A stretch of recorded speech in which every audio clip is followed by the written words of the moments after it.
Dear students, Marchantia हम पढ़ रहे थे। पिछले वीडियो में हमने सेक्सुअल रिप्रोडक्शन के बारे में पढ़ा और आर्किगोनिया का डेवलपमेंट किस प्रकार से होता है वह देखा। इस पर्टिकुलर वीडियो में हम फर्टिलाइजेशन और स्पोरोफाइट का डेवलपमेंट कैसे होता है ये स्टडी करेंगे।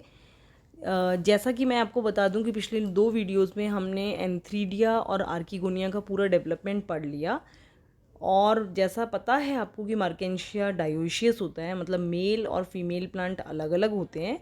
तो फर्टिलाइजेशन के टाइम पर मेल फीमेल प्लांट अगर एक आसपास ही होते हैं और वाटर अगर वहाँ पर होता है तो उस कंडीशन के अंदर आर्किगोनिया जो जिसका कि नेक जो है, जिस पे कि कवर सेल लगे हुए होते हैं, वो नेक पोर्शन एक तरीके से आप कह सकते हैं कि अपवर्ड डायरेक्शन में, ऊपर की तरफ में डायरेक्टेड होते हैं। और कवर सेल जो है मैच्योरिटी के टाइम पे आप देखेंगे कि वेंट्रल कैनाल सेल और नेक सेल जो हैं वो डिजनरेट हो जाते हैं, ख़त्म हो जाते हैं, और उसकी जगह म्यूसिलेजिनस सब्सटेंस वहाँ पे आ जाता है। और जैसे ही म्यूसिलेजिनस सब्सटेंस वाटर एब्जॉर्ब करता है वह फूल जाता है और वो पुश करता है एक तरीके से आर्किगोनियल माउथ पे पुशिंग होती है, जिससे कि कवर सेल अलग हो जाते हैं। और कवर सेल अलग होने से जो मिसिलेजिनस मास था उसमें कुछ केमिकल सब्सटेंस इस प्रकार का होता है कि वो एंथ्रोजॉइड्स को अट्रैक्ट करता है। तो एंथ्रोजॉइड्स जो हैं वो आर्किगोनियल नेक के अंदर आ जाते हैं और एक एंथ्रोजॉइड जो है वो एग सेल तक पेनिट्रेट होता है और एग सेल और एंथ्रोजॉइड का न्यूक्लियस फ्यूज़ हो जाता है और फर्टिलाइजेशन का प्रोसेस वहाँ पर हो जाता है। फर्टिलाइजेशन का प्रोसेस होने पे जाइगोट का फॉर्मेशन होता है, जो कि अब एक डिप्लॉइड स्ट्रक्चर होता है। जैसे ही जाइगोट फॉर्म हो जाता है हम कहेंगे कि गैमेटोफिटिक फेज़ यहाँ पर ख़त्म हो जाता है, क्योंकि जो प्लांट था वह हेप्लॉइड था, जो हमने थैलस पढ़ा था वह हेप्लॉइड था। और हेप्लॉइड थैलस पे ही एंथ्रीडिया आर्किगोनिया फॉर्म हुए, आर्किगोनिया में एग सेल बना, एंथ्रीडिया में एंथ्रोजॉइड बने जो कि गैमीट्स हैं। मेल और फीमेल रिप्रोडक्टिव ऑर्गन्स में गैमीट्स फॉर्म हुए जो कि हेप्लॉइड थे गैमीट्स भी। और जब गैमीट्स फ्यूज़ हुए तो एक डिप्लॉइड स्ट्रक्चर बना जहाँ से कि स्पोरोफिटिक फेज़ शुरू होती है। तो ये एक तरीके से हम कह सकते हैं फर्टिलाइजेशन के टाइम पे एंड हो जाता है गैमेटोफिटिक जनरेशन का, और स्पोरोफिटिक जनरेशन जो है वो शुरू हो जाती है।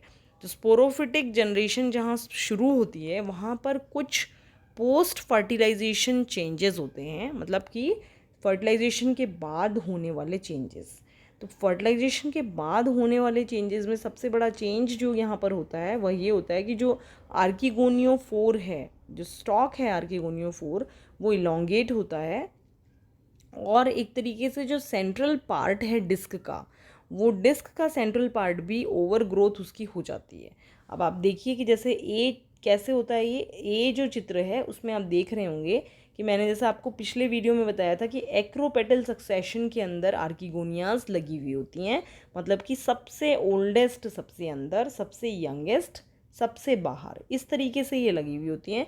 धीरे धीरे ये जो पोर्शन है आर्किगोनिया के डिस्क का, इसकी ग्रोथ होना शुरू होती है। जब ये ग्रो होएगा तो क्या होता है, ये वाला भाग जो है धीरे धीरे मुड़ जाता है, कर्व हो जाएगा इस तरीके से। जब ये चीज़ कर्व होएगी तो कर्व होते वक्त जो इनर मोस्ट आप आर्किगोनिया देख रहे हैं, वो इनर मोस्ट आर्किगोनिया आपको अंदर, सबसे छोटी वाली जो आर्किगोनिया जो बाहर थी वो सबसे अंदर चली जाएगी। तो आप देखेंगे कि ये तो हो गई सबसे अंदर सबसे छोटी वाली आर्किगोनिया या यंगेस्ट आर्किगोनिया, और सबसे ओल्डेस्ट जो है वो बाहर की तरफ आ जाएगी। ये क्यों ऐसा हो रहा है, क्योंकि इसकी ग्रोथ बढ़ गई। इसकी ग्रोथ बढ़ने से ये कर्व्ड पार्ट अंदर आ गया, अंदर आते ही यंगेस्ट जो है आर्किगोनिया अंदर आ गई और ओल्डेस्ट बाहर की तरफ आ गई। तो एक तो ये एक चेंज है जो कि होएगा, और इससे मार्जिनल ग्रोथ हो गई डिस्क की, और आर्किगोनियाज पुश हो गई और इन्वर्ट हो गई, हैंगिंग पोजीशन में आ गई, इन्वर्टेड पोजीशन में आ गई। तो ये लोअर साइड पे आप देखेंगे कि नेक जो है वो डाउनवर्ड पॉइंटिंग, डाउनवर्ड नेक नीचे की तरफ में डाउनवर्ड पॉइंटिंग की तरफ में आ गया। इसके साथ ही साथ कुछ लेयर्स वहाँ पे फॉर्म हो जाती है। जो वेंटर है, वेंटर की जो वॉल है वो डिवाइड करती है और 2 से 3 लेयर काइलेप्ट्रा की वो फॉर्म कर देती है। इसी प्रकार से जो बेस ऑफ वेंटर है, वेंटर के नीचे के जो सेल हैं, बेस है, वो भी डिवाइड करता है, रीडिवाइड करता है और एक 1 सेल थिक एक कॉलर फॉर्म कर लेता है अराउंड आर्कीगोनियम, जिसको कि हम कहते हैं पेरीगाइनम। ये आप पेरीगाइनम तो नहीं, इसमें पेरीशीटियम दिखा है, पेरीशीटियम भी बताऊंगी मैं आपको। 3 लेयर फॉर्म होती है। तो पेरीगाइनम फॉर्म हो गया at the base of the cell जो प्रेजेंट था। अब एक 1 सेल थिक फ्रिंज्ड शीथ भी बन जाती है, जो कि आर्कीगोनियल रो जो बनी हुई है उसके दोनों तरफ आपको दिखाई देगी। ये जो आप देख रहे हो लेयर, एक पूरी ऐसे एक लेयर ये फॉर्म हो गई। ये जो लेयर है दिस इज़ नोन एज पेरीशीटियम। तो पेरीशीटियम भी बन गया, पेरीगाइनम बन गया और एक काइलेप्ट्रा बन गया। तो इस तरीके से ये पेरीशीटियम या इन्वॉल्यूकर बन गया। और ये कह सकते हैं हम कि ये क्यों हुआ, क्योंकि अब जो जाइगोट है वो आर्कीगोनिया के अंदर है। सारा डेवलपमेंट स्पोरोफाइट का वहीं शुरू होगा, आर्कीगोनिया में ही। तो उसको प्रोटेक्शन प्रोवाइड करने के लिए एक तरीके से 3 प्रोटेक्टिव लेयर्स यहाँ पर फॉर्म हो गई ऑफ गैमेटोफिटिक ओरिजिन, क्योंकि आर्कीगोनिया से बन रही है। आर्कीगोनिया जो है एक तरीके से उसके जो सेल्स हैं वो सारे हेप्लॉइड ही हैं। तो काइलेप्ट्रा, पेरीगाइनम और पेरीशीटियम जो है वो हेप्लॉइड ही लेयर्स हैं। और मेन फंक्शन जो है इन लेयर्स का होता है प्रोटेक्शन प्रोवाइड करना against drought to the young sporophyte.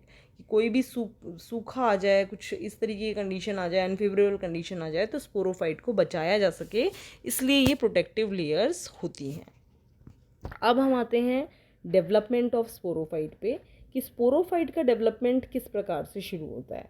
तो फर्टिलाइजेशन जब हो जाता है तो जाइगोट डिप्लॉइड होता है, उस स्पोर वो एनलार्ज होता है, फर्टिलाइजेशन के बाद बढ़ जाता है वो, और कंप्लीटली एक तरीके से आर्कीगोनिया की जो कैविटी होती है उसको फिल कर देता है। फिर उसमें डिवीजन स्टार्ट होता है। पहला डिवीजन है वो ट्रांसवर्स डिवीजन होता है, उससे 2 सेल बनते हैं। आउटर सेल जो है वो एपीबेसल है, इनर हाइपोबेसल है। जैसे अगर ये आर्कीगोनिया है सपोज, तो इसके अंदर अगर सेल है आपका, इसमें डिवीजन हुआ, तो इसमें जो बाहर का सेल है, बाहर मतलब जो नेक रीजन की तरफ में सेल है, that is known as epibasal cell, उसको हम कहेंगे एपीबेसल सेल। और जो लेयर जो है, जो सेल जो है अंदर की तरफ है, that is known as hypobasal cell, वो हाइपोबेसल सेल कहलाएगा। तो इस तरीके से एपीबेसल और हाइपोबेसल सेल फॉर्म हो जाते हैं। सेकेंड डिवीजन जो होता है वो right angle to first division होता है, मतलब कि वर्टिकल होगा। ये 4 सेल बन जाएंगे। 4 सेल जो बन जाते हैं वो है क्वाड्रेंट स्टेज को रिप्रेजेंट करता है ये। अब इसमें जो एपीबेसल सेल्स हैं जो कि बाहर की तरफ में थे, दे फॉर्म द कैप्सूल, वो कैप्सूल फॉर्म करेंगे। और जो हाइपोबेसल था वो क्या फॉर्म करेगा, फुट और सीटा फॉर्म करेगा। मतलब 4 सेल जो बन गए। अब अगर आप आर्कीगोनिया हम कह रहे हैं कि ये इन्वर्टेड पोजीशन में थी, अगर ऐसे इन्वर्टेड पोजीशन में हम इसको इमेजिन कर रहे हैं, तो आप ये मानिए कि ये ऐसे 4 सेल बन गए। तो 4 में से ये जो दो बाहर वाले सेल्स हैं ये एपीबेसल सेल्स हैं। ये एपीबेसल सेल्स तो बनाएंगे कैप्सूल, और जो ये अंदर वाले 2 सेल्स हैं जो कि हाइपोबेसल सेल्स हैं, ये बनाएंगे आपका फुट एंड सीटा पार्ट। तो कैप्सूल जो है it is developed from epibasal cell and form the apex of the sporogonium. Sporogonium का ऊपर का भाग यही बनाएगा। तो इस टाइप की जो एम्ब्रियोजेनी है, जिसमें कि एम्ब्रियो इस तरीके से बनता है थ्रू जिसमें कि कैप्सूल जो है वो एपीबेसल सेल से बन रहा है, then the embryogeny is known as exoscopic, बाहर की तरफ से बन रहा है, then it is known as exoscopic type of embryogeny. Next अब इसमें डिवीजन क्या होगा, वर्टिकल डिवीजन होगा। ये जो 4 सेल हैं, 4 से 8 सेल बन जाएंगे and it results in the formation of 8 cell structure, जिसको कि ऑक्टेंट स्टेज कहा जाता है। ऑक्टेंट स्टेज बनने के बाद इरेगुलर डिवीजन शुरू हो जाते हैं और ग्लोब्यूलर एक एम्ब्रियो फॉर्म हो जाता है, जिसमें कि जो लोअर सेल, जो हाइपोबेसल सेल्स थे, वो डिवाइड करते हैं और मैसिव फुट बना देते हैं। जो सेल्स सीटा को बिलोंग करते हैं, जो हमने कहा कि हाइपोबेसल में एक सेल फुट बनाएगा, एक सीटा बनाएगा, तो सीटा वाले जो सेल्स हैं वो एक प्लेन में ग्रो करके एक वर्टिकल रो ऑफ सेल्स बनाते हैं जो कि सीटा कहलाते हैं। अब आप देख सकते हैं इसमें जैसे कि ये है आपका, सबसे पहले आपने ऊस्पोर इसमें देखा, पहला डिवीजन हुआ तो 2 सेल्ड एम्ब्रियो फॉर्म हो गया, फिर उसके बाद वर्टिकल डिवीजन हुआ तो 4 सेल्ड एम्ब्रियो यहाँ पर फॉर्म हो गया, और फिर आपको ऑक्टेंट स्टेज या 8 सेल डिवीजन आपको यहाँ दिख रहा है। पर्टिकुलरली आपको काइलेप्ट्रा, पेरिगाइनम जो कि प्रोटेक्टिव लेयर्स हैं वो भी दिखाई दे रही हैं। फिर जब ये 8 सेल स्ट्रक्चर बन गया, फिर यहाँ पर बहुत सारा डिवीजन हुआ, बहुत सारे सेल बने, मल्टी सेलुलर एम्ब्रियो फॉर्म हो गया। और ये मल्टी सेलुलर एम्ब्रियो में अब बाद में आप जाके देखेंगे कि 2 लेयर्स फॉर्म होगी। बाहर वाली लेयर जो है वो एम्फीथीशियम कहलाती है और अंदर वाले जो सेल्स हैं वो एंडोथीशियम कहलाते हैं। तो इस तरीके से ये सेल्स जो हैं वो फॉर्म हो जाएंगे। और अपर रीजन जो है कैप्सूल का, उसमें आप देखेंगे बहुत सारे पेरिक्लाइनल डिवीजन होते हैं, और आपको जैसा मैंने बताया कि आउटर लेयर जो है वो बनाएगा एम्फीथीशियम की, और अंदर जो मल्टी लेयर्ड सेल्स हैं उससे वो एंडोथीशियम बना देगा। एम्फीथीशियम जो है फिर से एंटीक्लाइनली डिवाइड करेगी, एंटीक्लाइनल डिवीजन होगा, और एक सिंगल लेयर्ड जैकेट या कैप्सूल वॉल ये फॉर्म कर देगा। जबकि एंडोथीशियम जो है इट फॉर्म्स आर्कीस्पोरियम सेल्स, वो बहुत सारे सेल्स बना लेगा। वो सेल्स जो हैं डिवाइड करेंगे और डिवाइड करेंगे, मास ऑफ सेल जो बन जाएगा वो सेल्स कहलाएंगे स्पोरोजिनस सेल्स। अब जो स्पोरोजिनस सेल बने हैं उनमें से कुछ सेल जो हैं वो इलोंगेट हो जाएंगे and they form the elater mother cells. आप देखेंगे इसके अंदर चित्र में, ये देखिए कुछ इलोंगेटेड सेल्स बन गए और कुछ इसी तरीके के सेल्स रह गए। तो ये जो इलोंगेटेड सेल्स हैं वो इलेटर मदर सेल्स कहलाते हैं। ये आप देख रहे हैं चित्र में, कैप्सूल की वॉल बन गई, वो एम्फीथीशियम से बनी है, पेरिगाइनम वगैरह ऐसे ही है, कैलेप्ट्रा ऐसे ही प्रेजेंट है। और बाकी जो सेल्स हैं अंदर इलेटर मदर सेल के अलावा बाकी सेल्स जो हैं वो स्पोर मदर सेल्स कहलाएंगे। फुट आप देख रहे हैं यहाँ पर, सीटा देख रहे हैं, फुट सीटा एज सच रहेगा। और जो स्पोरोजिनस टिश्यू है उसमें आधे सेल्स जो हैं वो स्पोर मदर सेल बनाएंगे और आधे सेल्स इलेटर मदर सेल बनाएंगे। अब एक स्पीसीज है पॉलीमॉर्फा, जिसमें कि स्पोरोजिनस सेल्स डिवाइड करते हैं बाय 5 सक्सेसिव डिवीजन। इतना सारा उसमें डिवीजन होता है कि करीब 32 स्पोर मदर सेल्स फॉर्म हो जाते हैं। तो इसी प्रकार से स्पोर मदर सेल और इलेटर्स फॉर्म हो गए। अब इलेटर मदर सेल जो हैं वो क्या करती हैं, दे आर इलोंगेटेड सेल्स, बहुत लंबी होती हैं, और डिप्लॉइड सेल्स होती हैं ये। तो इलेटर्स जो हैं दे आर डिप्लॉइड, वो हैप्लॉइड नहीं है, इलेटर्स डिप्लॉइड होते हैं। और इलेटर्स जो हैं वो पॉइंटेड होते हैं दोनों तरफ से, and they have a spiral binding, एक स्पायरल बैंड उसमें प्रेजेंट होता है या स्पायरल थिकनिंग उसमें पाई जाती है उसके वॉल के ऊपर। और ये क्यों ज़रूरी है, क्योंकि इलेटर्स जो हैं they are hygroscopic in nature, मतलब वो वाटर को एब्जॉर्ब कर सकते हैं।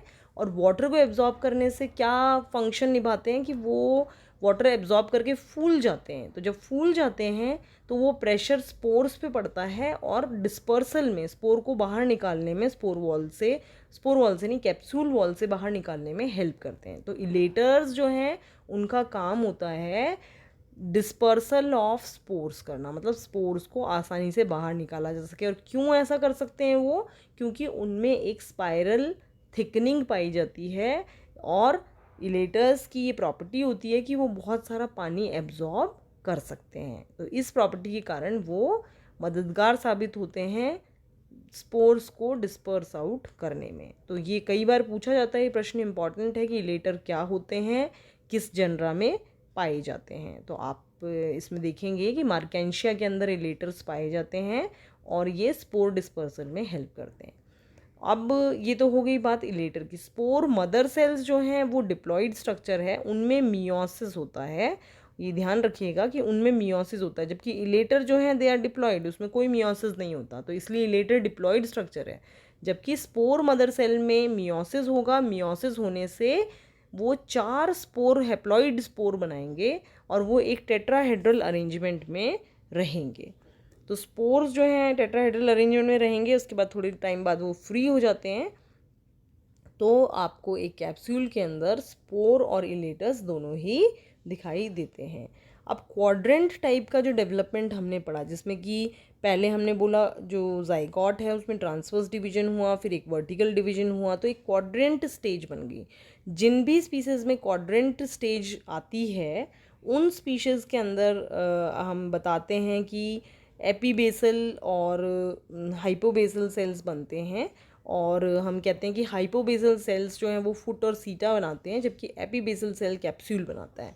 लेकिन कुछ एक स्पीशीज़ ऐसी हैं जिनमें आप देखेंगे कि ट्रांसवर्स क्वाड्रेंट स्टेज नहीं बनती है, ट्रांसवर्स डिवीजन से 3 सेल बन जाते हैं। जैसे कि ट्रांसवर्स डिवीजन से पहले 2 सेल बनाए, फिर एक में और ट्रांसवर्स डिवीजन हो गया, 3 सेल बन गए।